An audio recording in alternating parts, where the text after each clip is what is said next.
الحمد للہ رب العالمین والعاقبۃ للمتقین والصلاة والسلام علی رسولہ الامین وعلی آلہ واصحابہ اجمعین وما تبعہم بإحسان الی یوم الدین۔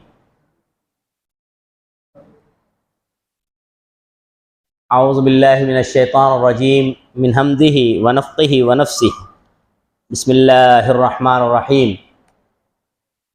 یا ایہا الذین آمنوا اتقوا اللہ حق تقاتہ ولا تموتن الا وانتم مسلمون۔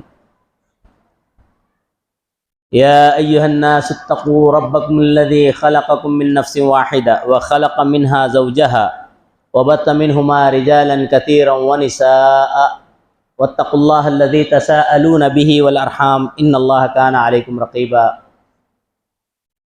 یا ایہا الذین آمنوا اتقوا اللہ وقولوا قولا سدیدا یصلح لکم اعمالکم ویغفر لکم ذنوبکم ومن یطع اللہ ورسولہ فقد فاز فوزا عظیما۔ وقال اللہ تبارک وتعالی بسم اللہ الرحمن الرحیم وَإِلَٰهُكُمْ إِلَٰهٌ وَاحِدٌ لَا إِلَٰهَ إِلَّا هُوَ الرَّحْمَٰنُ الرَّحِيمُ۔ وقال تعالی بسم اللہ الرحمن الرحیم وَمَا أُمِرُوا إِلَّا لِيَعْبُدُوا اللَّهَ مُخْلِصِينَ لَهُ الدِّينَ۔ وقال تعالی بسم اللہ الرحمن الرحیم فَمَن كَانَ يَرْجُو لِقَاءَ رَبِّهِ فَلْيَعْمَلْ عَمَلًا صَالِحًا وَلَا يُشْرِكْ بِعِبَادَةِ رَبِّهِ أَحَدًا۔ وجاء في الحديث عن عثمان رضی اللہ عنہ قال قال رسول اللہ صلی اللہ علیہ وسلم من مات وهو يعلم انه لا الہ الا اللہ دخل الجنہ، رواہ مسلم۔ وعن معاذ بن جبل رضی اللہ عنہ قال قال رسول اللہ صلی اللہ علیہ وسلم یا معاذ لا تشرک باللہ وَإِن قُتِلْتَ وَإِن حُرِّقْتَ، رواہ الترمذی او کما قال علیہ الصلوۃ والسلام۔ محترم حاضرین، نوجوان دوستو، خواتین ملت، پردہ نشین ماؤں بہنوں، دیگر معزز سامعین کرام،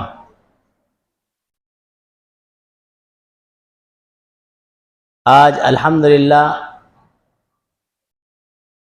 25ویں تاکرات ہے۔ اللہ رب العالمین سے دعا ہے الہ العالمین اس تاکرات کی قدر و منزلت سمجھنے کے ساتھ ساتھ اس کے فوائد اور برکات سے اللہ ہمیں مستفیض فرما دے، آمین۔ حاضرین، ہم اور آپ اس بات سے بخوبی واقف ہیں اور دنیاوی اعتبار سے ہم دیکھتے ہیں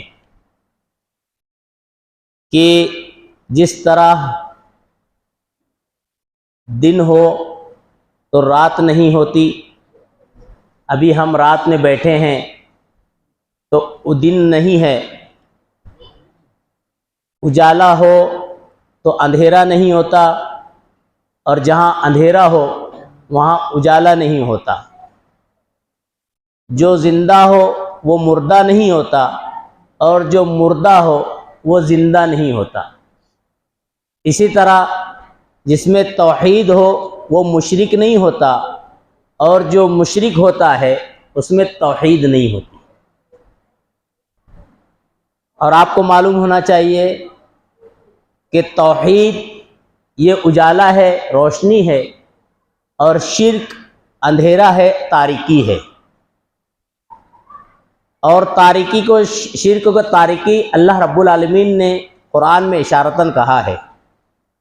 ہم غور کریں، جب آیت کریمہ نازل ہوئی جناب محمد رسول اللہ صلی اللہ علیہ وسلم پر، الذین آمنوا ولم یلبسوا ایمانہم بظلم اولئک لہم الامن وہم مہتدون، معنی ہوتا ہے کہ وہ لوگ جو ایمان لائے اور اپنے ایمان میں ظلم نہ کیا ہو، زیادتی نہ کی ہو، انہی لوگوں کے لیے امن ہے اور ہدایت ہے۔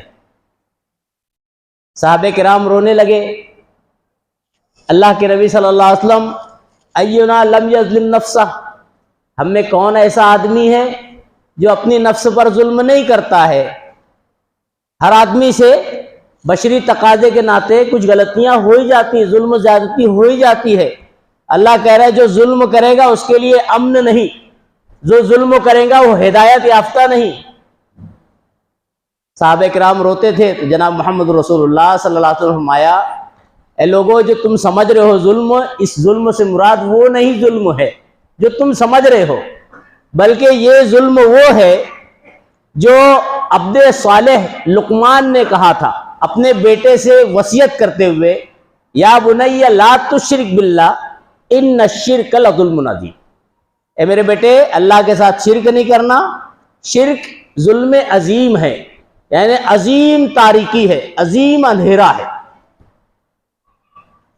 اور آپ کو معلوم ہونا چاہیے جو ظلم ہے، یہ جو تاریکی ہے، اس کے بارے میں جناب محمد رسول اللہ صلی اللہ علیہ وسلم فرماتے ہیں، الظلم ظلمات یوم القیامہ، ظلم قیامت کے دن اندھیرا ہو جائے گا۔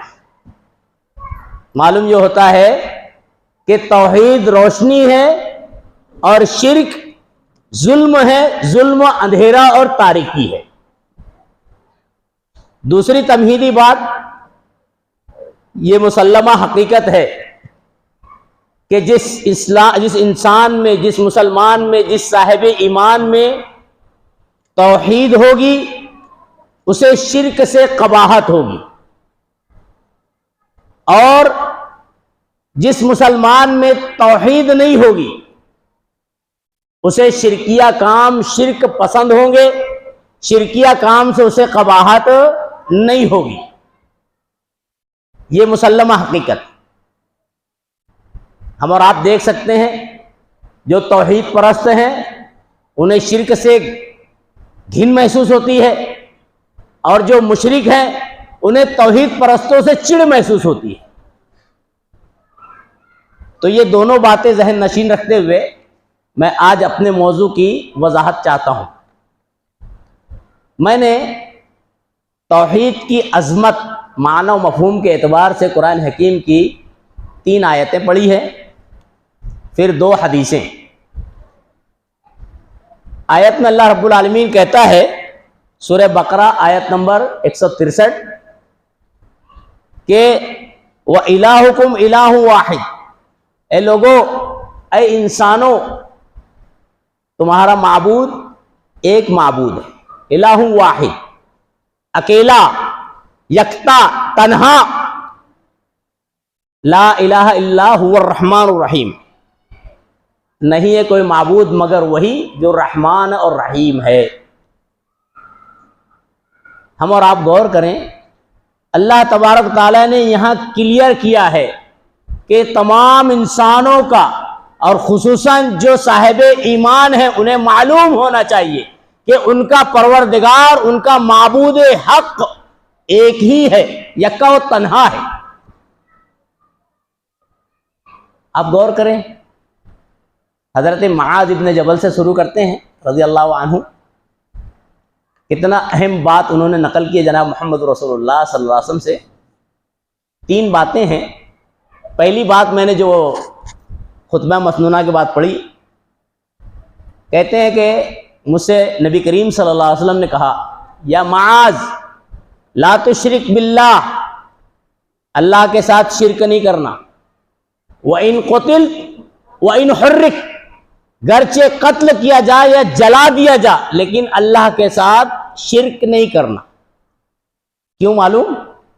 کیونکہ اللہ تبارک تعالیٰ سورہ کہف میں کہتا ہے، فَمَنْ كَانَ يَرْجُو لِقَاءَ رَبِّهِ فَلْيَعْمَلْ عَمَلًا صَالِحًا، کہ اے انسانوں، جو چاہتا ہے اپنے رب سے ملنا، پروردگار کی رضا چاہتا ہے، اللہ کی ملاقات چاہتا ہے، تو اللہ کہتا ہے فَلْيَعْمَلْ عَمَلًا صَالِحًا، عمل صالح کرے، وَلَا يُشْرِكْ، شرک نہ کرے، بِعِبَادَةِ رَبِّهِ أَحَدًا، پروردگار کی عبادت میں کسی کو شریک اور ساجھی نہ ٹھہرائے۔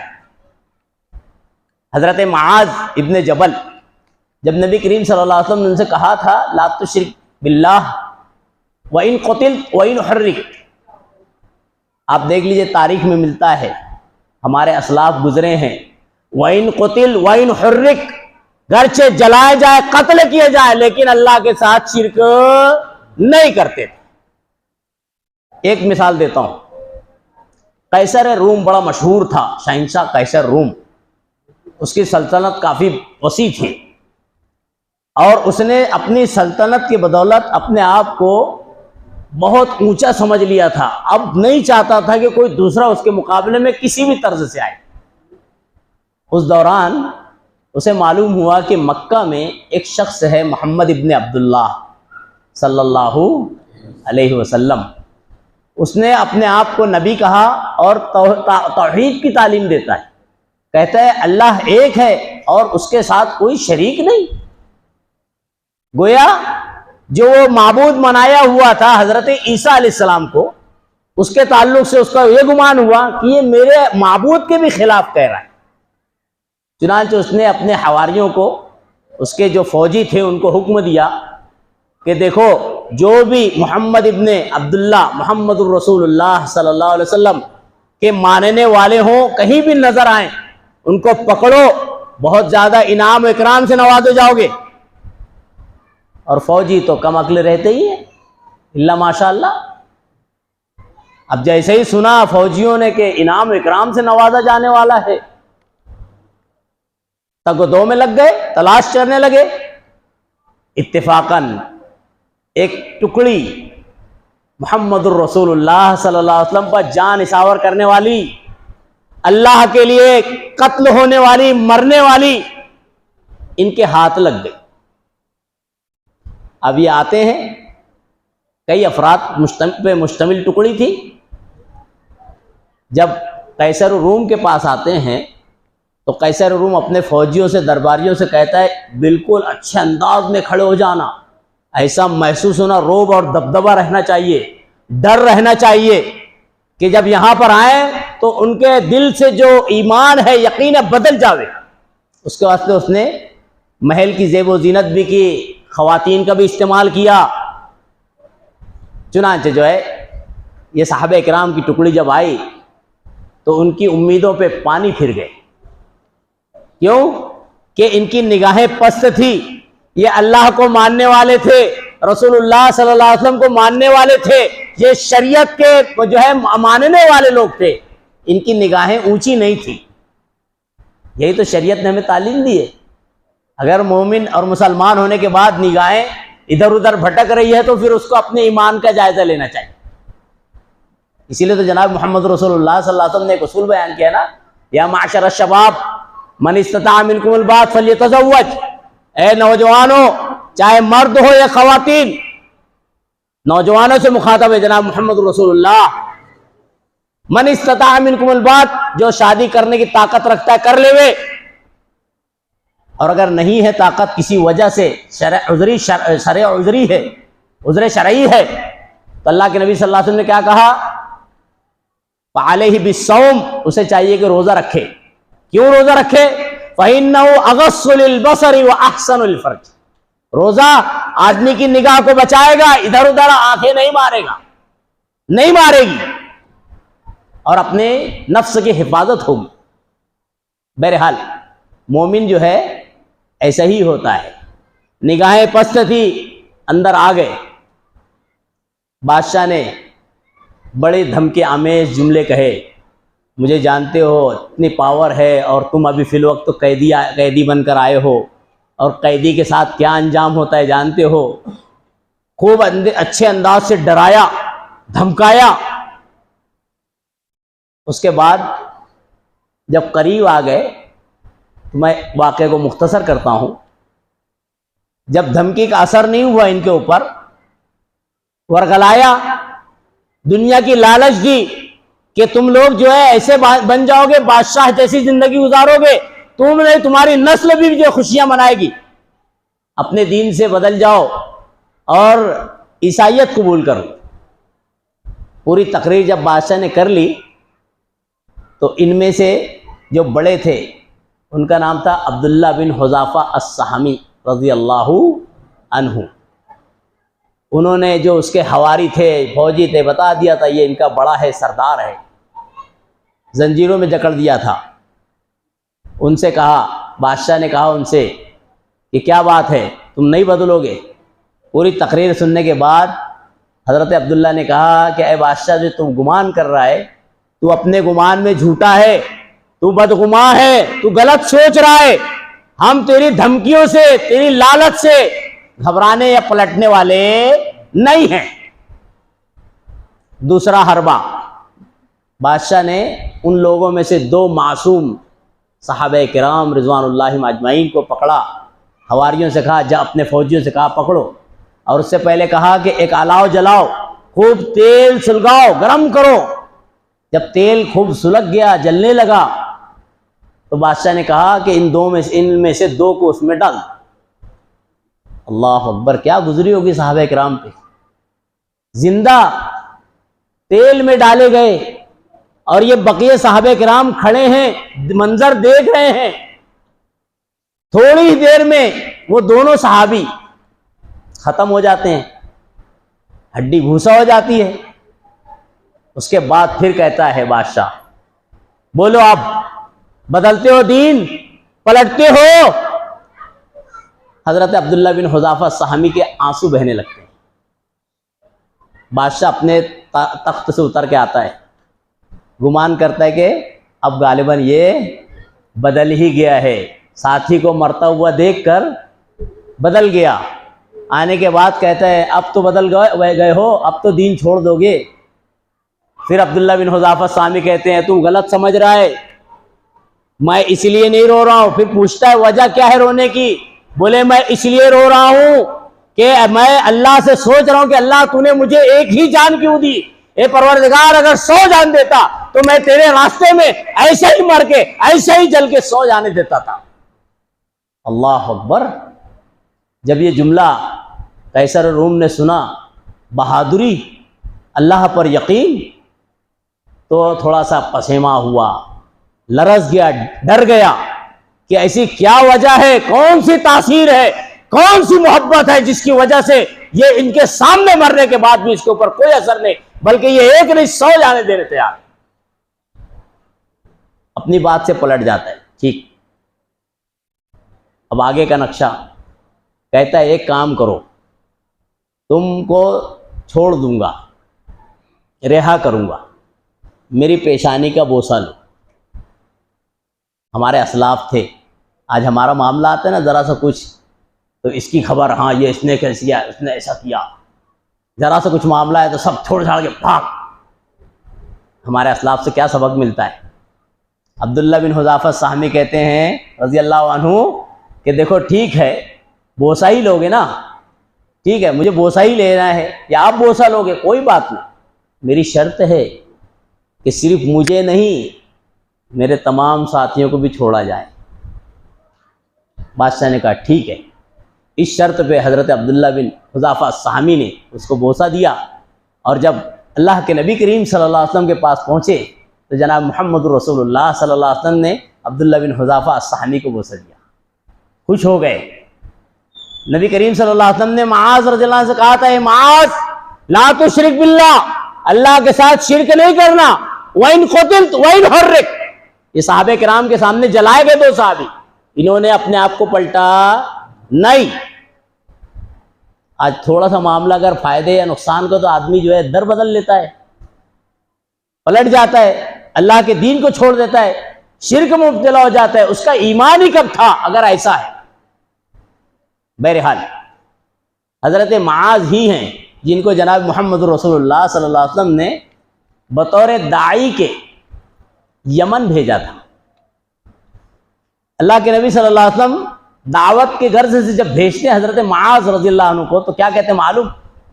اے معاذ انکا تاتی من اہل الکتاب، تو ایسی قوم کے پاس جا رہا ہے جو اہل کتاب ہیں، جو یہود و نصارہ میں سے ہے، اللہ کی توحید میں گڑبڑا گئے ہیں، جا رہے ہو تو پہلے فدعوہم الی شہادت لا الہ الا اللہ وانی محمد الرسول اللہ، پہلی دعوت دینا نہیں ہے کوئی معبود سوائے اللہ کے، اور میں محمد الرسول اللہ ہوں صلی اللہ علیہ وسلم۔ روایت میں آتا ہے فَإِنْهُمْ أَطَاعُوا لِذَلِكَ، اگر اس بات کو تسلیم کرے گے تو اگلی تعلیم دینا۔ امت محمدیہ کے لیے بہت بڑا سبق ہے۔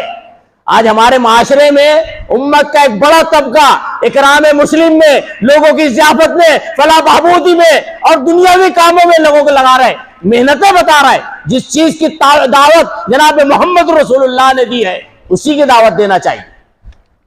اس دعوت میں فیل، ناکام ہے۔ آپ ہر خوبی پیدا کر لو، اگر توحید نہیں ہے تو آپ میں کچھ نہیں ہے۔ یہ میں نہیں کہہ رہا ہوں، اللہ کا کلام کہہ رہا ہے، اللہ کے نبی جناب محمد رسول اللہ کا فرمان کہہ رہا ہے۔ سورہ آل عمران اٹھائیے، قیامت کے دن جب ایسا آدمی جو اللہ کے ساتھ کفر کرتا ہوا مر جائے گا، اللہ سے کہے گا، اللہ اس سے کہے گا کہ اگر میں تجھے ایک سونا دنیا بھر کا دوں تو کیا نجات چاہے گا؟ بولے گا میں پورا سونا دے دوں گا، نجات چاہتا ہوں۔ کام نہیں آنا ہے۔ عبداللہ بن جدعان نامی ایک آدمی تھا اللہ کے نبی صلی اللہ علیہ وسلم کے زمانے میں، ہر کار خیر میں شریک تھا۔ روایت میں آتا ہے حاجیوں کو کھانا کھلانا، مسافر کو کھانا کھلانا اکرام المسلم میں بڑا مضبوط تھا، خیر خواہی بہت تھی۔ جناب محمد رسول اللہ سے صحابہ کرام نے پوچھا، اے اللہ کے نبی صلی اللہ علیہ وسلم، کیا عبداللہ بن جدعان کو جنت ملے گی، جنت میں داخلہ ہوگا، جہنم سے بچے گا؟ تو جناب محمد رسول اللہ صلی اللہ علیہ وسلم نے کہا تھا کہ عبداللہ نے کبھی یہ نہیں کہا رب اغفر لی خطیئتی، اس نے کبھی اللہ کو معبود نہیں مانا، اس نے رب نہیں مانا، اس نے اللہ کو الہ نہیں مانا، اور جب الہ نہیں مانا تو اس کی یہ تمام ایکٹیویٹی اس کے لیے فائدہ مند نہیں۔ تو دعوت کا پہلا مرحلہ توحید، اگر توحید نہیں تو دعوت مت دیجئے۔ دعوت کا کام بہانہ ہے، سب سے پہلے دعوت توحید کی ہونا، شرک سے بچانا۔ یہ میرا نہیں کہنا ہے، یہ انبیاء کا مشن ہے۔ کہاں کا مشن ہے؟ جتنے انبیاء آئے، جتنے رسول آئے، تمام لوگوں نے دعوت توحید پہلے دی ہے۔ اٹھا لیجئے، دنیا کے پہلے رسول حضرت نوح علیہ السلام ہے۔ قرآن میں اللہ نے تذکرہ کیا ہے، نوح علیہ السلام نے پہلی دعوت کیا دی تھی؟ آپ قرآن کا مطالعہ کریں، حضرت نوح نے اپنی قوم سے کہا تھا یا قوم اعبدوا اللہ، اے میری قوم اللہ کی عبادت کرو، ما لکم من الہ غیرہ، اللہ کے علاوہ تمہارا کوئی معبود نہیں ہے۔ پہلی دعوت حضرت نوح علیہ السلام، پہلے رسول۔ اس کے بعد آپ اس سلسلہ وار چلیے، تمام رسولوں کی دعوت سورہ اعراف کو مطالعہ کیجئے، سورہ نمبر 7 آیت نمبر 59 65 75 85 اللہ نے حضرت شعیب علیہ السلام، حضرت صالح علیہ السلام نبیوں کا تذکرہ کرتے ہوئے ایک ہی بات کہی تھی، یا قوم اعبدوا اللہ۔ لوگوں نے، نبیوں نے دعوت دی تھی، اے میری قوم کے لوگوں اللہ کی عبادت کرو۔ حضرت معاذ کو نبی کریم صلی اللہ علیہ وسلم نے بھیجا تھا، کیا کہا تھا؟ فدعوہم، پہلی دعوت توحید کی دینا، رسالت کی دینا۔ اگر توحید اور رسالت مانیں گے تو آگے دعوت نہیں ہے، آگے تعلیم ہے۔ مطالعہ کیجیے حدیث کا، لوگوں نے تعلیم کو دعوت اور دعوت کو غائب کر دیا، تعلیم کو تربیت کو دعوت بتا دیا، دعوت کو غائب کر دیا، اور معاشرے میں واہوائی لوٹنے میں لگے۔ حضرت موسیٰ علیہ السلام کا تذکرہ جانتے ہیں؟ موسیٰ علیہ السلام نے اللہ سے کہا تھا ربی ارین، اے پروردگار میں تجھے دیکھنا چاہتا ہوں۔ اللہ کہتا ہے نہیں دیکھ پائے گا موسیٰ، اگر تو دیکھنا چاہتا ہے تو دیکھ اس پہاڑ کی طرف، میں تجلی کرتا ہوں، تیری آنکھوں میں طاقت ہوگی تو دیکھ لے۔ موسیٰ علیہ السلام دیکھنا چاہتے تھے، اللہ جیسے ہی تجلی فرماتا ہے موسیٰ علیہ السلام خر صاعقا، بے ہوش ہو گئے، گر پڑے، نہیں دیکھ پائے۔ وہی موسیٰ علیہ السلام کو اللہ نے جب نبی بنایا تھا، ایک مقدس مقام پہ پہنچے تھے، تو اللہ رب العالمین نے آواز دی تو موسیٰ علیہ السلام ڈر گئے۔ کہتے ہیں، اللہ کہتا ہے کہ اننی انا اللہ، موسیٰ ڈر مت، میں اللہ ہوں۔ اللہ کہتا ہے موسیٰ علیہ السلام سے میں اللہ ہوں، ڈر مت۔ فاعبدنی انہ لا الہ الا انا فاعبدنی، اللہ نے کہا ہے اللہ کا جملہ ہے.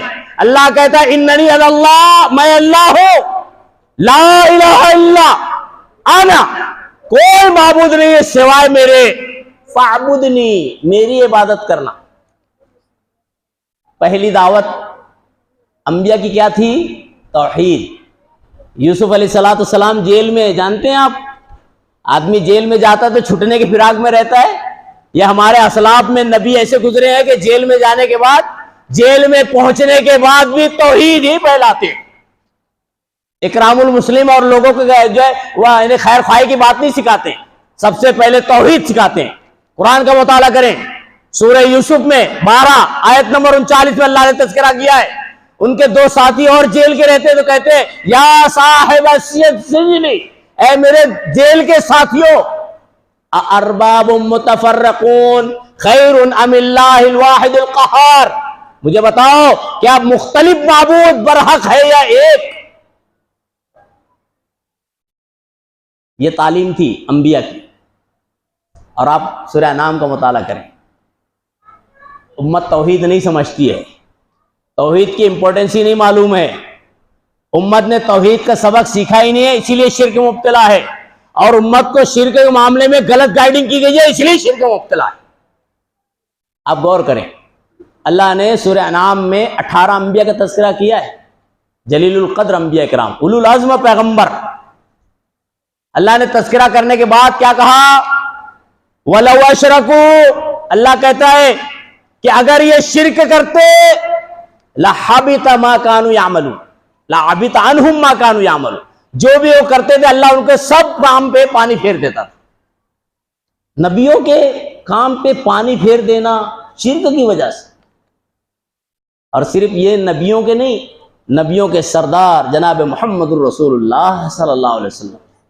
سورہ زمر کا مطالعہ کریں 39, اللہ رب العالمین کہتا ہے لئن اشرکتا, اے جناب محمد الرسول اللہ صلی اللہ علیہ وسلم سن لو, اگر آپ نے بھی شرک کیا, اے محمد تم نے بھی شرک کیا صلی اللہ علیہ وسلم, لَيَحْبِطَنَّ عَمَلُكَ, اللہ کہتا ہے تمہارا بھی عمل خراب ہو جائے گا, تمہارا بھی عمل ضائع ہو جائے گا. یہ اتنا خطرناک جرم ہے کہ اللہ رب العالمین نبیوں کو بھی دھمکی دیتا ہے. اور اتنا خطرناک جرم ہے کہ اللہ رب العالمین نبیوں کے اولاد, ان کی بیویوں کو بھی معاف نہیں کرتا ہے, نبی کے چچا کو معاف نہیں کرتا ہے. دیکھ لیجئے, قرآن کا مطالعہ کریں, نوح علیہ السلام کا بیٹا تھا نا, اپنا لخت جگر نہیں معاف ہوا نا, اللہ نے نہیں معاف کیا. حضرت ابراہیم علیہ السلام قیامت کے دن اللہ رب العالمین سے اپنے والد کی سفارش کریں گے, اللہ رب العالمین جواب دے گا. جناب محمد رسول اللہ صلی اللہ علیہ وسلم کہتے ہیں, اللہ کہتا ہے انی حرمت الجنت علی الکافرین, اللہ جواب دے گا اے ابراہیم میں نے جنت کو کافروں پر حرام کر دیا. اب غور تو کریں, انبیاء کی تعلیم, نبیوں کو ان کی اولاد کو نجات نہیں, ان کی بیوی عذاب میں مبتلا ہو رہی ہے اگر وہ اللہ کی نافرمان ہے, بیٹا عذاب میں مبتلا ہو رہا ہے اگر اللہ کا نافرمان ہے, چچا عذاب میں مبتلا ہوگا اگر اللہ کا نافرمان, اگر اس کے اندر شرک ہے. ابو طالب, تھوڑی سیرت تو پڑھیے, اپنی زندگی کے کافی عرصے جناب محمد رسول اللہ صلی اللہ علیہ وسلم کے لیے وقف کر دیے تھے. جتنی بھی دشمنی تھی سب کے منہ اپنے اوپر لے لیا تھا, لیکن کیا یہ کام ان کے لیے فائدہ مند ہوا؟ نہیں ہوا. کیوں نہیں ہوا؟ تھوڑا تاریخ کا مطالعہ کریں. جب ان کے آخری ایام تھے, یہ بستر مرگ پر تھے, تو ابو جہل اپنے دیگر ساتھیوں کے ساتھ بیٹھا ہوا تھا, ان کے پاس عیادت کرنے کے لیے آیا تھا. اسی دوران جناب محمد رسول اللہ صلی اللہ علیہ وسلم بھی اپنے چند ساتھیوں کے ساتھ وہاں پہنچتے ہیں. جناب محمد رسول اللہ کہتے ہیں ابو طالب ایک بار میرے کان میں کلمہ پڑھ دو, اشہد بکا, میں شہادت دوں گا, گواہی دوں گا اللہ کے پاس, احاج بکا, میں اللہ سے تیرے لیے حجت کروں گا, تیری بخشش کراؤں گا. ابو جہل اور دیگر سردار کہتا ہے ابو طالب زندگی بھر عبد المطلب کے دین پر, آخری وقت انتقال کرتے وقت دین بدل رہے ہو. ابو طالب نے کہا کہ میں اپنے باپ دادا عبد المطلب کے دین پہ جاتا ہوں. بس کیا جرم تھا عبد المطلب کے دین کا؟ ہم جس کو مشرکین مکہ کہتے ہیں, معاشرے میں بلا اختلاف نظریہ و مسلک ہر مسلک کے لوگ، ہر مذہب کے لوگ، ہر نقطہ نظر کے لوگ ان کو مشرکین مکہ کہتے ہیں کہ نہیں کہتے؟ ابو لہب کا نام آئے گا، ہر مسلک کے لوگ کہیں گے مشرک مکہ جہنمی، ابو جہل کا نام جہنمی۔ بھائی کیا جرم کیا تھا؟ کبھی آپ نے مطالعہ کیا ہے؟ امت نے کبھی سمجھا ہے؟ کیا وہ اللہ کو نہیں مانتے تھے؟ قرآن کا مطالعہ کریں، اللہ نے ایک نہیں کئی جگہ نقل کیا ہے، وہ اللہ کو اللہ مانتے تھے، اللہ کو رزاق مانتے تھے، اللہ کو خالق کائنات مانتے تھے۔ جرم کیا تھا؟ عذاب میں کیوں مبتلا ہوئے؟ جہنم میں کیوں قرار دیے گئے؟ وجہ یہ تھی کہ وہ اللہ کو اللہ تو مانتے تھے، رازق خالق مانتے تھے، معبود نہیں مانتے، معبود برحق نہیں مانتے تھے، ایک معبود نہیں مانتے تھے۔ قرآن کا مطالعہ کریں، یہی بات تو اللہ نے کہی ہے جب اللہ کے نبی صلی اللہ علیہ وسلم نے دعوت دی تھی، قولوا لا الہ الا اللہ، اے لوگو لا الہ الا اللہ پڑھو کامیاب ہو جاؤ گے۔ تو جواب کیا آیا تھا جانتے ہیں؟ جواب آیا تھا کہ اجعل الآلہۃ الہ واحد، اس محمد رسول اللہ صلی اللہ علیہ وسلم نے کئی معبودوں کو چھوڑ کر ایک معبود بنا دیا، پھر ان معبودوں کو کیا ہوگا؟ اب وہ معبودوں کو کیا کرتے تھے؟ کہ عبادت کرتے تھے۔ آج ہمارے معاشرے میں ہے نا، کچھ جہالت کی بنا پر کہتے ہیں بھائی ہم ان جو ہے بزرگوں کی عبادت نہیں کرتے ہیں، ان کے لیے دعا کرتے ہیں۔ ارے ان کے لیے دعا تو آپ گھر سے کر کے بیٹھ کے کر دیں، آپ قبرستان تک کیوں جا رہے ہیں؟ پھر قبرستان سے بھی ایک بات یاد آتی ہے، آپ غور کریں، برادران وطن ہیں، پتھر کو پوچھتے ہیں، آپ کی فہم غلط ہے، سوچ غلط ہے۔ اگر انہیں پتھر پوجنا ہوتا تو ہمالیہ سب سے بڑا پہاڑ ہے، پورا ہندوستان وہاں پہنچا ہوا ہوتا تھا۔ ان کا مقصد نہیں ہے، پھر کیا مقصد ہے؟ پتھر کو تراش کے سائز بنانا ہے، اور جو شکل بنے گی، شکل کے پیچھے جو ہستی ہوگی اسے پوجنا مقصد ہے، اسی لیے پتھر کو شکل دی جاتی ہے، نہیں تو صرف پتھر رکھے پوجے۔ امت محمدیہ کے لوگ جو کہتے ہیں ہم شرک نہیں کرتے، اگر قبرستان ہی کی پوجا ہوتی، عبادت ہوتی تو قبرستان کی ہوتی؟ ایک مخصوص قبر کی عبادت یہ اشارہ ہے کہ اس کے پیچھے جو ہستی چھپی ہے عبادت اس کی جا رہی ہے۔ پھر بولتے ہیں بھائی ہم دعا کرنے جا رہے ہیں، کچھ بہانہ دعا کرنے، کچھ بہانہ بھائی ہم غریب ہیں، مسکین ہیں، گنہگار ہیں، یہ اللہ والے ہیں۔ گارنٹی کس نے دی اللہ والے ہونے کی؟ بتائیے، کسی ایک آیت سے ثابت کر دیے اللہ والے ہیں، کسی ایک حدیث رسول اللہ صلی اللہ علیہ وسلم ثابت کیجئے نام کے ساتھ کہ یہ اللہ والا ہے، کوئی ثابت تو کر دے وے۔ اللہ والے جو ہیں اللہ نے کہہ دیا ہے، اللہ والوں پر خوف اور غم نہیں ہوتا ہے، اس کا انکار نہیں ہے، قرآن کہتا ہے۔ ہم بھی کہتے ہیں جو اللہ والے ہوتے ہیں ان پر نہ دنیا میں کوئی غم نہ آخرت میں کوئی غم، لیکن آپ گارنٹی کیسے لوگے کہ یہ فلاں اللہ والا ہے؟ کیا گارنٹی ہے؟ کون سا ثبوت آپ کے پاس؟ پھر کہتے ہیں بھائی یہ جو ہے ہم ان کی عبادت نہیں کرتے، یہی بات تو مشرکین مکہ کہا کرتے تھے، پھر آپ ان کو مشرک کیوں کہتے ہو؟ آپ مطالعہ کریں قرآن کا، یا تو پھر امت کو قرآن نہیں بتایا گیا، قرآن سے دور رکھا گیا۔ کیا کہتے تھے مشرکین مکہ؟ یہ جو معبودان باطلہ تھے نا، حبول وغیرہ سب، ان کے بارے میں ان کا عقیدہ تھا، ما نعبدہم، قرآن پر کہتا ہے ان کا حق حوالہ اللہ نے دیا ہے، ان کی زبانی اللہ نے ترجمانی کی ہے، ما نعبدہم، ہم ان کی عبادت نہیں کرتے، ہمارا مقصد ان کی عبادت نہیں ہے، ہمارا مقصد اللہ کی ہی عبادت ہے۔ پھر یہ دیندار لوگ تھے، یہ اللہ والے تھے، یہ نیک لوگ تھے۔ کوئی فرق ہے امت محمدیہ کے مشرکوں میں اور مشرکین مکہ میں؟ بولیے، نہیں ہے فرق۔ آج بھی امت یہی کہہ رہی ہے کہ ہم ان کی عبادت نہیں کرتے۔ کیا کرتے ہیں؟ یہ اللہ والے ہیں، نیک لوگ ہیں، ہمیں اللہ سے قریب کرنے والے ہیں، یہی مشرکین مکہ بھی کہتے تھے۔ ایک مولوی صاحب سے سننے میں آیا، اللہ نے جو شرک کی نفی کی ہے قرآن میں آیتیں، مولوی صاحب دیکھیے پبلک کو کیسے بے وقوف بناتے ہیں۔ مولوی صاحب کہہ رہے تھے ارے یہ سب وہ ہے جو معبودان باطلہ کے تعلق سے ہے، یہ مسلمانوں میں جو رائج ہے اس کے تعلق سے نہیں ہے۔ مولوی صاحب نے قرآن نہیں پڑھا ہوگا، یا تو قرآن پڑھا ہوگا تو عوام الناس کو قرآن نہیں بتانا چاہتے ہیں۔ آپ قرآن کا مطالعہ کریں، اللہ رب العالمین نے قرآن میں نقشہ کھینچا ہے، ان الذین تدعون من دون اللہ اولیاء، اے لوگوں جو بے شک جس کو تم اللہ کے علاوہ پکار رہے ہو ولیوں کو، اللہ نے ولی کہا ہے وہاں پر، اولیاء کہا ہے، ولی کہا ہے، ولی اب کیا بتائیے معبودان باطلہ میں کوئی ولی گزرا ہے؟ ہاں کوئی گزرا ولی؟ معبودان باطلہ کی بات اگر ہے تو پھر ولی کہاں گئے؟ ان کے اندر ولی کہاں ہے؟ اللہ نے یہاں پہ ولی کہا ہے ان الذین تدعون من دونہ اولیاء، جو اللہ کے علاوہ ولیوں کو پکار رہے ہو۔ اللہ نے کئی جگہ الگ الگ نقشے کھینچے ہیں۔ اللہ نے ایک جگہ کہا سورہ عنکبوت میں ان کی مثال اس مکڑی کی سی ہے جو جالا بناتی ہے۔ وَإِنَّ أَوْهَنَ الْبُيُوتِ لَبَيْتَ الْعَنْكَبُوتِ، اللہ کہتا ہے سب سے کمزور گھر مکڑی کا گھر، یعنی جو سہارا لیتے ہیں یہ غیر اللہ کا سب سے کمزور سہارا۔ اللہ کہہ رہا ہے سب سے کمزور سہارا اگر کوئی اللہ کی عبادت میں ولی کو شریک کر رہا ہے، یہ اللہ قرآن میں کہہ رہا ہے۔ یہ میرے جیسے گنہگار کی بات نہیں ہے، اللہ قرآن میں کہہ رہا ہے، اللہ کی بات ہے، امت سمجھ نہیں رہی ہے۔ پھر شرک کے لیے مختلف ہیلے راستے نکالے جاتے ہیں۔ بہرحال اس تفصیل سے قطع نظر ہم آتے اپنے اسلاف کی طرف۔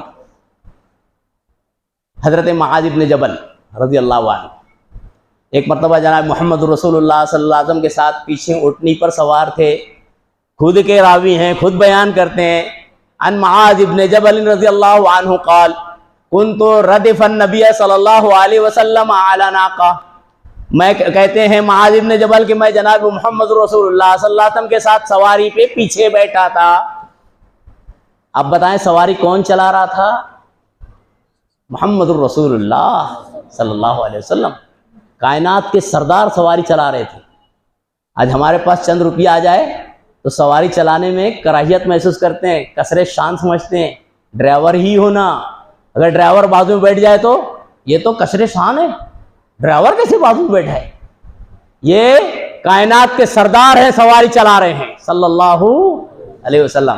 حضرت معاذ ابن جبل کہتے ہیں میں پیچھے جناب محمد رسول اللہ کے بیٹھا تھا اور سواری پہ ہم چل رہے تھے۔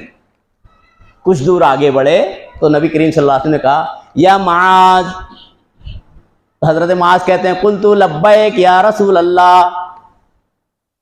حضرت معاذ نے کہا، جب اللہ کے نبی صلی اللہ علیہ وسلم نے کہا اے معاذ، تو حضرت معاذ نے کیا کہا؟ لبیک یا رسول اللہ، اے اللہ کے رسول صلی اللہ علیہ وسلم حاضر ہوں۔ ایک مسئلہ اور واضح ہو جائے، لبیک کون کہتا ہے؟ لبیک کس کے لیے ہے یا کس کے لیے ہے؟ تھوڑا سمجھے تو صحیح۔ بندہ یہاں سے بیٹھ کر لبیک اللہم لبیک لبیک وہ پکار سکتا ہے کیا؟ نہیں۔ اس لبیک پکارنے کے لیے اس کو حرم جانا ہوگا، اللہ کے گھر کا طواف کرنا ہوگا، اللہ کے گھر کو پہنچنا ہوگا۔ جب پہنچے گا، جب کہے گا لبیک اللہم لبیک، اے پروردگار تو نے بلایا میں حاضر ہوا۔ بچہ ہوتا ہے نا اسکول میں، ٹیچر اٹینڈنس لیتا ہے، کیا بولتا ہے؟ فلاں ابن فلاں لبیک، فلاں ابن فلاں لبیک۔ اب جب ایک فلاں ابن فلاں نہیں ہے تو وہ اس کی آواز آتی ہے لبیک کی؟ نہیں، کیونکہ وہ لبیک نہیں ہے اسی لیے آواز نہیں آئی۔ حاضر رہے گا تو لبیک کہے گا، اور اسی کے لیے لبیک کہا جاتا ہے جو حاضر ہو، اسی کے لیے یا کہا جاتا ہے جو حاضر ہو۔ حضرت معاذ کے سامنے جناب محمد رسول اللہ صلی اللہ علیہ وسلم اپنی ذات اور ہستی کے ساتھ موجود تھے، اسی لیے حضرت معاذ نے کہا تھا لبیک یا رسول اللہ صلی اللہ علیہ وسلم۔ اب ہمارے سامنے موجود ہے کہ اللہ کے نبی صلی اللہ علیہ وسلم نہیں ہے۔ اب جب نہیں ہے تو اب ہم یا رسول اللہ نہیں کہہ سکتے۔ ایک جاہل مولوی صاحب کو میں نے خطبہ سنا، بیان، دیکھیے پبلک کو کیسے بے وقوف بنا دیتے ہیں۔ کہتے ہیں آپ نبی کی ذات کو جانتے ہو کیا ہے؟ سرور کائنات۔ ارے بھائی افضلیت ہمیں بھی معلوم ہے، ہم بھی جانتے ہیں، رحمت للعالمین سب ہے۔ اب اس کے بعد کہتے ہیں آپ قرآن کا مطالعہ کرو، اللہ کہتا ہے یا نار کونی بردا وسلاما علی ابراہیم، اے آگ ٹھنڈی ہو جا۔ دیکھیے مولوی صاحب کیسے قطر بنیت کرتے ہیں، کیسے کاٹ لیتے بات کو۔ اللہ کہتا ہے یہ چھوڑ دیا، اب آگے کہتا ہے مولوی یا نار، اے آگ۔ ارے لوگوں جاؤ قرآن پڑھو، دیکھو جو ہے آگ کو جب یا کہہ سکتے ہیں جس کی کوئی حیثیت نہیں ہے، جو مردہ ہے، تو کیا ہمارے نبی جناب محمد رسول اللہ کو یا نہیں کہہ سکتے؟ اب مولوی صاحب کو جا کے کوئی بتائے کہ یا جو کہا ہے نار کو اس نے اللہ رب العالمین نے کہا ہے۔ اللہ کہتا ہے یا نار، اے یار اللہ تو ہر چیز کو کہہ سکتا ہے یا اللہ کے سامنے سب موجود ہے. اب مولوی صاحب کو کون بتائے؟ بہرحال یا کہتے ہیں حاضر کو. اب حاضر ذات کے ساتھ اگر کوئی ہے تو کوئی نہیں ہے. اللہ کے نبی صلی اللہ علیہ وسلم ہمارے نزدیک نہیں ہے. اللہ رب العالمین ہے تو علم و قدرت کے ذریعے سے ہے, اسی لیے ہم اللہ کو یا اللہ کہتے ہیں, کیونکہ اللہ کا علم و قدرت ہمارے درمیان موجود ہے. اللہ نعوذ باللہ نہیں موجود ہے. لوگوں نے اللہ کو بھی لایا ہے نعوذ باللہ من ذالک, بڑے بڑے علماء, اور یہی نہیں انسانوں میں نہیں, کتے بلی جانوروں میں بھی لے کر آئے ہیں نعوذ باللہ. اس کو حلول کہتے ہیں, عقیدہ وحدت الوجود, حلول کا عقیدہ نعوذ باللہ ثم نعوذ باللہ. بات سمجھ رہے ہیں؟ تو بہرحال اللہ اپنے علم و قدرت سے ہے. اللہ کو اسی لیے ہم یا کہتے ہیں کہ اللہ اپنے علم و قدرت سے ہمیں دیکھ رہا ہے. اللہ اپنی ذات سے علی العرش استویٰ, عرش پر مستوی ہے. بہرحال حضرت معاذ کہتے ہیں لبیک یا رسول اللہ, حاضر ہوں اللہ کے نبی صلی اللہ علیہ وسلم, سنائیے کیا کہہ رہے ہیں. روایت میں آتا ہے فمشا مشین, تھوڑی دیر اور چلے, کچھ کہا نہیں, پھر چلنے لگے. سواری جناب محمد رسول اللہ چلا رہے ہیں نا صلی اللہ علیہ وسلم, پھر چلنے لگے. پھر کہتے ہیں یا معاذ, حضرت معاذ کہتے ہیں فقلت یا لبیک یا رسول اللہ, حاضر ہوں اللہ کے رسول صلی اللہ علیہ وسلم. پھر چلے, پھر کچھ نہیں کہا. پھر تیسری بار وہی بات, پھر کہتے ہیں حضرت معاذ حاضر ہوں اللہ کے نبی صلی اللہ علیہ وسلم. تو آپ کہتے ہیں یا معاذ هل تدری ما حق اللہ علی العباد وحق العباد علی اللہ. معاذ جانتے ہو اللہ کا بندوں پر اللہ کا کیا حق ہے؟ تو حضرت معاذ رضی اللہ عنہ نے کہا اللہ و رسول عالم, اللہ اور اس کے رسول ہی زیادہ بہتر جانتے ہیں, میں نہیں جانتا ہوں, آپ ہی بتا دیں. پھر چلتے ہیں. پھر اس کے بعد تھوڑی دیر بعد کہتے ہیں یا معاذ, حضرت معاذ کا جملہ وہی. پھر کہتے ہیں حق اللہ علی العباد ان یعبدوہ ولا یشرکوا بہ شیئا. اللہ کا بندوں پر, بندوں سے کون؟ اللہ کے بندے بتاؤ کون ہے؟ نہیں. عیسیٰ علیہ السلام کو معبود ماننے والے اللہ کے بندے ہو سکتے؟ نہیں. حضرت موسیٰ علیہ السلام کو اللہ کا بیٹا ماننے والے, حضرت عزیر کو اللہ کا بیٹا ماننے والے اللہ کے بندے ہو سکتے؟ نہیں. پھر اللہ کے بندے کون ہیں؟ جناب محمد رسول اللہ کو اللہ کا نبی اور رسول ماننے والے, اللہ کو اللہ ماننے والے اللہ کے بندے ہو سکتے ہیں. صحیح ہے نا؟ اللہ کے نبی صلی اللہ علیہ وسلم کیا کہتے ہیں؟ حق اللہ علی العباد, بندوں پر, اللہ رسول کے ماننے والوں پر, کلمہ گو پر, کسی بھی مسلک کا ہو, ہر ایک کے لیے ہے, مخصوص نہیں ہے توحید والوں کے لیے, کتاب و سنت والوں کے لیے, سب کے لیے اللہ کے نبی صلی اللہ علیہ وسلم نے کہا ہے. سبق سب کے لیے ہے. کہا کہ بندوں پر اللہ, یہ بندوں پر اللہ کا یہ حق ہے کہ بندے اللہ کی بندگی کرے, اس کے ساتھ کسی کو شریک نہ کرے. پھر اس کے بعد تھوڑی دیر چلتے ہیں.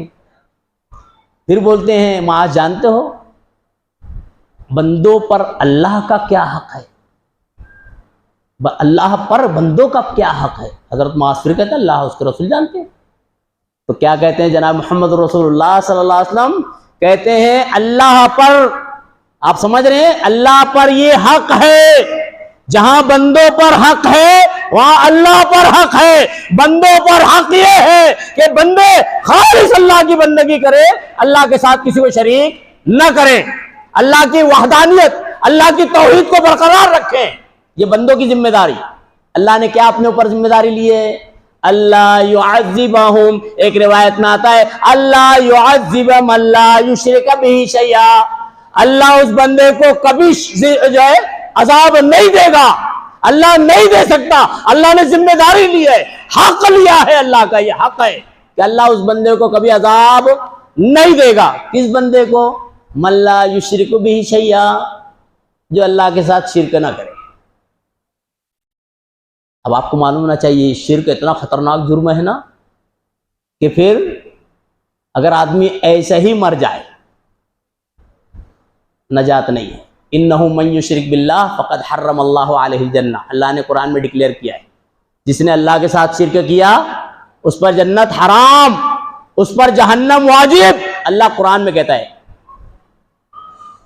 ان اللہ لا یغفر ان یشرک بہ ویغفر ما دون ذلک لمن یشاء. سورہ نساء میں اللہ کہتا ہے کہ اللہ سب معاف کر سکتا ہے اپنی رحمت سے، شرک کو معاف نہیں کرے گا.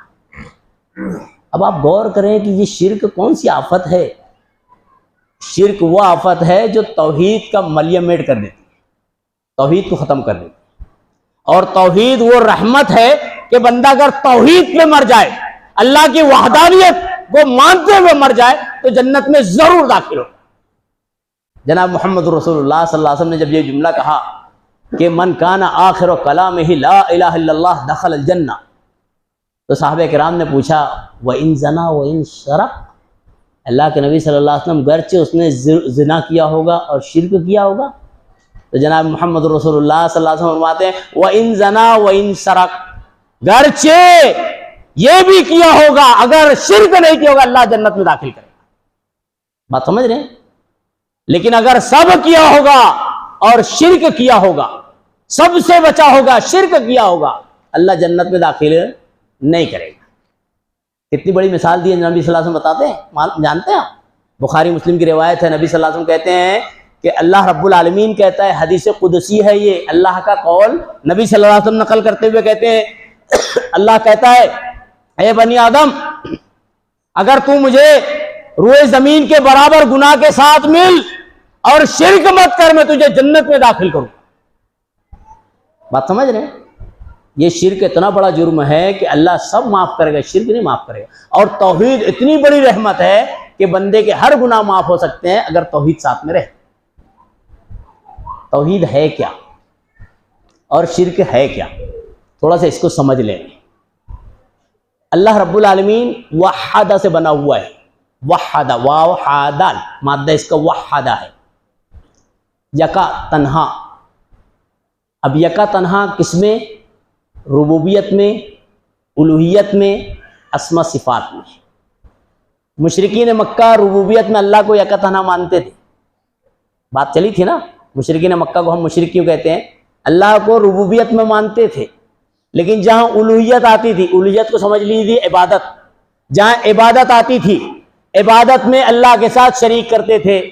اور اس لیے شریک کرتے تھے، ان کی عبادت نہیں بلکہ ان کو اللہ والا سمجھ کے شریک کرتے تھے، اس لیے یہ فیل ہو گئے. اسماء و صفات کے منکر تھے، اللہ کو اللہ مانتے تھے، بس اللہ رب العالمین نے ان کو نجات نہیں دی، جہنمی قرار دیا. یہ توحید تین چیزیں ہیں. اب اگر ایک بندہ اللہ کو رب مانتا ہے تو اس کے لیے ضروری ہے کہ اللہ کی ہی خالص بندگی کرے، بندگی میں کسی کو شریک اور ساجی اللہ کا نہ ٹھہرائے. یہی بات اللہ رب العالمین سورہ بینہ میں کہتا ہے. سورہ بینہ اٹھا پڑھیں، سورہ نمبر 98 آیت نمبر 5 میں اللہ کہتا ہے وَمَا أُمِرُوا إِلَّا لِيَعْبُدُوا اللَّهَ مُخْلِصِينَ لَهُ الدِّينَ. اللہ نے بندوں کو خالص اللہ کی بندگی کا حکم دیا ہے. آج اللہ کے بندے خالص بندگی نہیں کرتے الا ماشاء اللہ. یہ ہیں تو فلاں ہے، یہ ہیں تو فلاں ہے، یہ ہیں تو فلاں ہے. معاشرے میں مسلمان اللہ کی ذات میں دوسروں کو شریک اور ساجی، نعوذ باللہ ثم نعوذ باللہ. قرآن کی ایک آیت سے ایک نتیجہ نکالتے ہیں، ہم غور کیجئے. اللہ رب العالمین نے ایک اہم جملہ کہا ہے، تھوڑا نقطے والا غور کریں. اللہ کہتا ہے الزانی لا ينكحها الا زانیۃ او مشرکہ والزانیۃ لا ينكحها الا زان او مشرک. تھوڑے غور کریں کیا معنی ہے معلوم؟ زانی جو ہے نکاح نہیں کرے گا مگر زانی سے. بات اتنی پوری ہو جاتی تھی نا، زانی نہیں نکاح کرے گا مگر زانی سے، اور زانیہ نہیں نکاح کرے گی مگر زانی سے، بات پوری ہو جاتی تھی. اللہ نے دونوں جگہ پہ مشرک اور مشرکہ بھی لایا ہے. کیوں معلوم؟ جس طرح سے زانی اور زانیہ اپنا در چھوڑ کے دیگر در پہ جاتے ہیں جو حرام ہے، ایسا ہی اللہ نے یہاں پہ مشرک اور مشرکہ لا کے بتایا ہے کہ یہ بھی اللہ کا در چھوڑ کے غیر اللہ پہ جاتے ہیں. یہاں پہ ضرورت نہیں تھی مشرک اور مشرکہ لانے کی، بات صرف زانی کی چل رہی تھی. اللہ زانی اور زانی کے لیے زانیہ اور زانیہ کے لیے زانی کہتے تو ہو جاتا.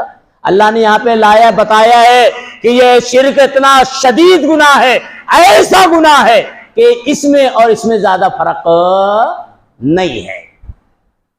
بات سمجھ رہے ہیں؟ آپ غور کریں کیا معاملہ ہے. شرک امت سمجھ کیوں نہیں رہی ہے؟ کیوں نہیں سمجھ رہی بتائیں. امت میں لوگوں کو شیطان نے ورگلا دیا.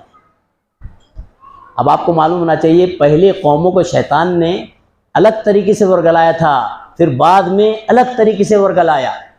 پہلی قوم کو شیطان نے کیسے ورگلایا تھا؟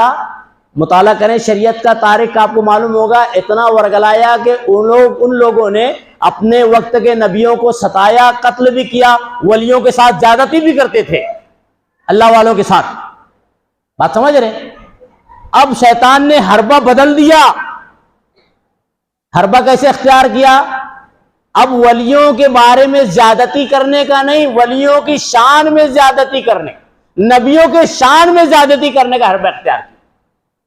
اسی لیے تو آپ غور کریں نا، حضرت عیسیٰ علیہ السلام، حضرت عزیر علیہ السلام، اللہ رب العالمین نے پورا نقل کیا ہے نقشہ نا، کہ ان لوگوں کو کیوں اللہ نے گمراہ قرار دیا کہ انہوں نے حضرت عیسیٰ علیہ السلام کو اللہ کا شریک کرایا، بیٹا مانا، ثالث ثلاثہ کہا.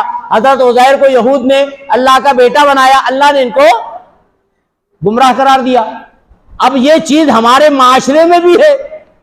امت کسی کو جو ہے یہ عطائے فلاں ہے، عطائے فلاں ہے، گمراہ کر رہی ہے. اور پھر کیا ہے؟ ہم ان کی عبادت نہیں کر رہے. آدمی کو غور کرنا چاہیے. بہرحال یہ شرک اتنا خطرناک ہے کہ اگر آدمی ایسے ہی مر جائے تو جہنم، اور توحید اتنی اہم ہے کہ اگر آدمی توحید پر مرا تو جنت. لیکن یاد رہے توحید کے تعلق سے اللہ رب العالمین نے آج ہمارے معاشرے میں ہے نا، کہا جاتا ہے بھائی فلاں انتقال کرتے وقت تو اس نے کلمہ پڑھ لیا، بہت خوش نصیب وغیرہ کلمہ پڑھ لیا.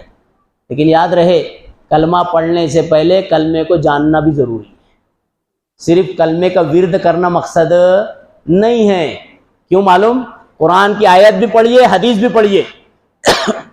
اللہ نے قرآن میں کہا ہے فَعَلَمْ أَنَّهُ لَا إِلَهَ إِلَّا اللَّهُ. لا الہ الا اللہ کہنے سے پہلے جاننا ضروری اللہ نے کہا ہے.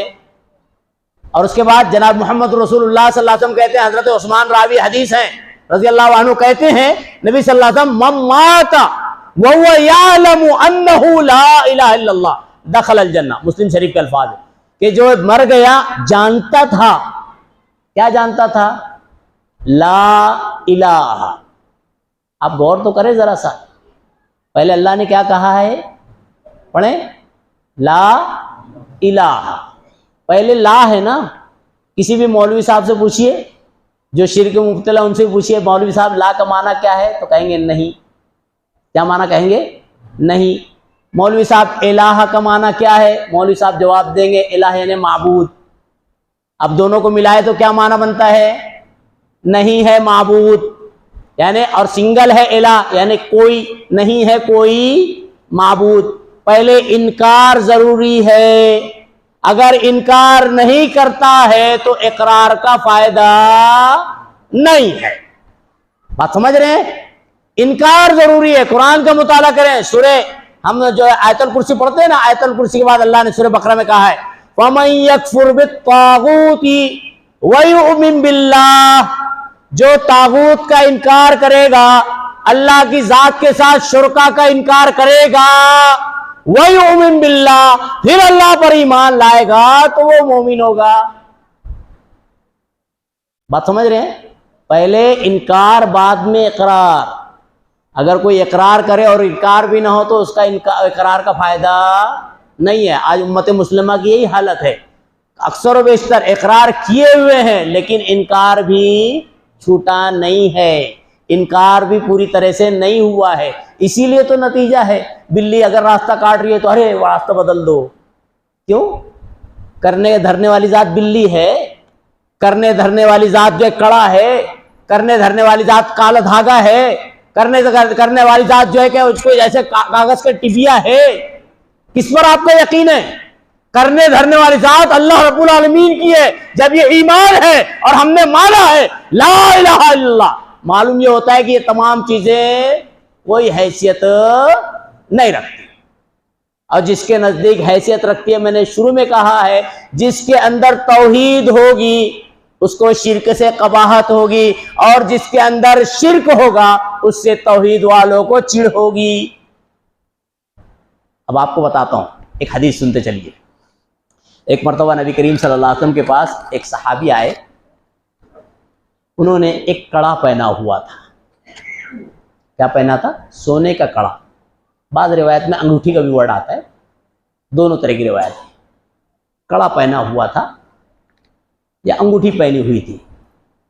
بہرحال جب اللہ کے نبی صلی اللہ علیہ وسلم کے قریب آئے تو نبی صلی اللہ علیہ وسلم نے پوچھا، بھائی سونے کا تھا نا، مردوں کے لیے سونا صحیح نہیں ہے، جائز نہیں ہے، عورتوں کے لیے۔